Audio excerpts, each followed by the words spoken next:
It's been less than 5 months since Dangerzone first came out, and in this update, it's gotten a second map, as well as a few refinements and new features. We can assume this map is located somewhere roughly here, since Sirocco is the name for a wind phenomenon where warm air from Africa mixes with the colder, wetter air from Europe. The map uses many of the assets from Dust 2, as well as a few from Left 4 Dead 3, Source 2, Half-Life 1 VR confirmed. Though I suspect this was because they had already made suitable assets, and decided it was better to use them than to make them all from scratch again. I'm sure that by now, many of you have had time to play on it. I have, and really enjoyed my games, though it does always help to win most of them. It looks and plays very differently from the original Black Site map, and although the original map is temporarily unavailable, I don't think anybody will mind too much for now, because the new map's a lot of fun, and also very nice and bright and sunny. But I also like what this update tells us about Valve and their intentions for Dangerzone.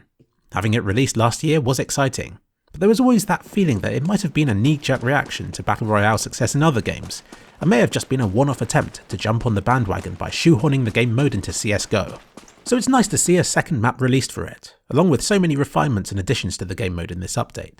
It shows that they do intend to support it and to make it into a very decent standalone game mode for CSGO, and having analysed the map in the editor, it hasn't been created overnight.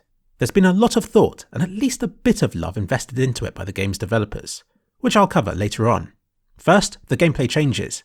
I was kind of hoping that, as Dangerzone was updated, it would move away from the other Battle Royales, becoming its own thing. But from these changes, it's evident that they've been heavily influenced by Apex Legends. Though since that's one of the best Battle Royales out there, this may not be such a bad thing. For a start, players can respawn. In Apex, you have to collect a tag from their body and then run to a respawning station. But here, you simply respawn if your teammate can survive on their own for a certain amount of time. The first time you respawn, it takes 10 seconds. Then the second, 20, the third, 30, and after that, who knows. Just be careful, since you respawn with nothing, and there's usually not a lot to pick up once you land. Plus, you can be shot whilst abseiling down into the map, so try to pick somewhere away from the action. But it's great that death doesn't just mean that you have to spectate your teammate until the end of the game. It also makes the matches feel more populated, since although there are only 17 players on an island, you may end up fighting each of them several times. And it's always nice to get revenge on a player who killed you earlier on. Also worth mentioning, your team will have a new blue-coloured jumpsuit on, and only enemies will be dressed in orange. This should let you quickly tell friend from foe. Anyway, respawning is the first big change. Next is the amount of ammo you get. You start with far more. You still have to be careful with it, but as long as you're sensible, it should last. The radar always shows the nearest big weapon crate, so you always know where to go for a decent weapon once you've got some equipment needed to open it. This makes finding a decent weapon less down to chance, letting people get right on with shooting people with the best guns. You can now choose an item to spawn with in Dangerzone, which is almost like a class feature. A lot of these are currently locked. I wonder why they've done this. Maybe to keep something fresh for a later update. Or perhaps they're still trying to balance the different options. Or maybe they'll be cycled through on a weekly basis, like the game modes were in Operation Hydra a few years back, just to keep things fresh. They all have a description next to them, so you can see what they'll all do. For now, you can start with an extra health kit, a parachute, a taser, should you want to try and kill someone earlier on, or EXOJUMP, which is like the only thing people will want to start with right now. It lets you jump higher and further, reaching over double the height of a normal jump. If you quickly crouch and jump, then you'll be launched in the direction you're running. It opens up so many possibilities, letting you reach new camping spots. The map is well designed for this too, especially the city in the middle. You can get almost anywhere with these. You will still take full damage though, so it's not quite Apex Legends just yet. Using CL Showpos 1, you'll see a stamina meter. I wonder if this is tied to the EXOJUMP in some way. It replenishes so quickly it doesn't seem to make much of a difference at the moment, no matter how much you use it. So I wonder if it's something they've experimented with already, or if it's something they'll test in the future when they realise how overpowered the EXOJUMP is. Just be aware that jumping makes a lot of noise, so it will give away your position. If you want to experiment with these new features in your spare time, I provided a list of console commands in the video's description, which will let you play about on this map for as long as you like. In the buy menu, you can now buy a mobility package, which gives you the EXOJUMP, a parachute and bump mines, which let you jump even higher. This will leave you exposed while in the air and you'll generally sustain huge falling damage upon landing again, which gives it offensive potential too. But when partnered with a parachute and the EXOJUMP, you'll soon be flying about the map with terrifying speed. It really does make the map your playground, and I hope that future Dangerzone maps will sport even more verticality to make the most of these features. They may not have intended for Dangerzone to become the next Quake, but it's heading that way. These items, when combined, have so much potential. I fully expect that maps utilising these will become just as popular as surf or jump maps, because it's a hell of a lot of fun. One of the features added, but not yet available, is a shield. Counter-Strike has had this before, back in Condition 0. I don't know much about it in CSGO just yet, but you won't be able to shoot whilst this is equipped, so it's probably best used when part of a team. The next new feature is the pinging system. It's found here in the controls section. Press the middle mouse button and it will place a marker wherever you're looking. It's so simple it makes you wonder why it wasn't used before.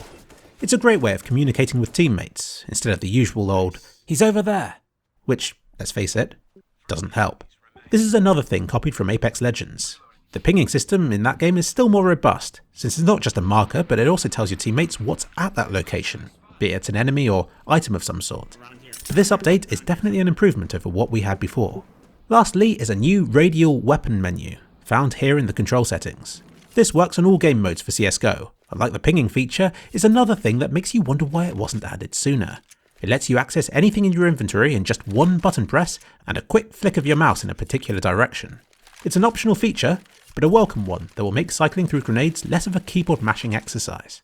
And again, it might have been borrowed from Apex Legends. A few new radio commands have also been added.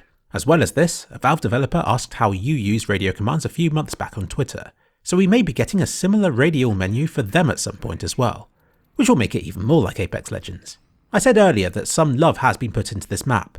For those of you who are wondering, it's exactly the same size as Blacksite. It is. Also, it's optimised in a similar way, via a combination of fog and it being higher in the middle so it doesn't have to draw what's on the other side of it. It has more than double the number of displacements, that is, bumpy bits of floor, and it has a similar number of props and funk details. In Blacksite, if you stuck your head underwater, then you'd be able to see the edges of the world, but not so with this one. A nice little touch, even if you're not supposed to be able to stick your head underwater in the first place. One cool feature I did notice was the use of a mega texture. Well, it's not quite a mega texture, but it's called a mega texture in the game's files, so I'll go with it. I've never seen it used in CSGO before, but it's essentially a huge texture that covers the whole map. It's been used in games like Quake Wars, Rage and Doom. The benefit of this is that it makes each spot unique, so there won't be any repeating textures.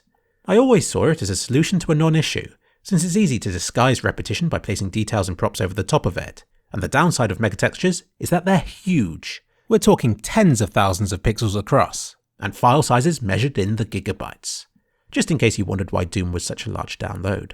The one used in Sirocco isn't quite as impressive. It's a mere 2048 pixels across and has a file size of under 3 megabytes. If you're viewing this on a 4K screen, then you can see every pixel of Sirocco's megatexture. But it still spreads over the whole map. As detailed as it might be, when it's this large it ends up looking horribly pixelated. So what did they do? They've layered a detailed texture over the top of it, to make it look better close up. This isn't a new technology either. Operation Flashpoint used it. Deus Ex used it. Hell, a game I made when I was 14 used it. But it works, so why not? And on top of that, they've placed loads of props and grass, so you can barely see the megatexture at all. But what it does do is to give the illusion of erosion, particularly at a distance. Note all the dark lines. That's the megatexture. I don't think something like this was necessary to make the map look good. In fact, I see it more as an experiment. A labour of love, to find new ways to make CSGO look nice. And I know that if I had made it, I'd be excited to use it in future maps as well. Perhaps even choosing a theme that would have previously shown the Source Engine's weaknesses. The barrels are already brilliant. They inflict huge amounts of damage. But they're even better in this map, often placed in groups to deliver enough damage to kill in one blast. If you go into the caves, which look awfully like the ones from the Counter-Strike Source benchmark back in the day, you'll hear some strange sounds in the room with the pay-to-win doors. Valve News Network live streamed yesterday, pointing out that they sound an awful lot like Striders. Of course, there are no Striders to be seen in this map, so maybe it's an Easter egg of some kind. Half-Life VR confirmed. Also, what's going on with this texture? Valve please fix. Since I'm so late to release this video, another update rolled out the following day, fixing a number of bugs with the first update, including visible sprites through walls. A lot of you pointed this out to me, but it's the kind of thing that's so widespread it's safe to assume that Valve was aware of it, and it was fixed within 24 hours. A few of the maps got small updates too. One last thing, There was a serious lobby bug which allowed for players to inject stuff into other players' systems. I'm not aware of how it worked, but it essentially let them bypass the svcheats command to reveal wireframe with other console commands which should have been disabled. This kind of looks bad when wallhacks toggle on a streamer's PC in front of all their viewers. Once this issue had been made known, Valve shut down the lobbies until they fixed the exploit. This was clearly a serious incident. I feel that Valve dealt with it quickly and effectively, and hope any bans as a result of this will be rolled back. I think the most important thing to do right now is to clear the names of those who were affected. If a streamer you've been watching started randomly wallhacking, it could have been this exploit and not their fault, so don't think less of them. It's not fair that their reputation should be damaged by something like this. That's it for now. Quite an eventful start to a new month.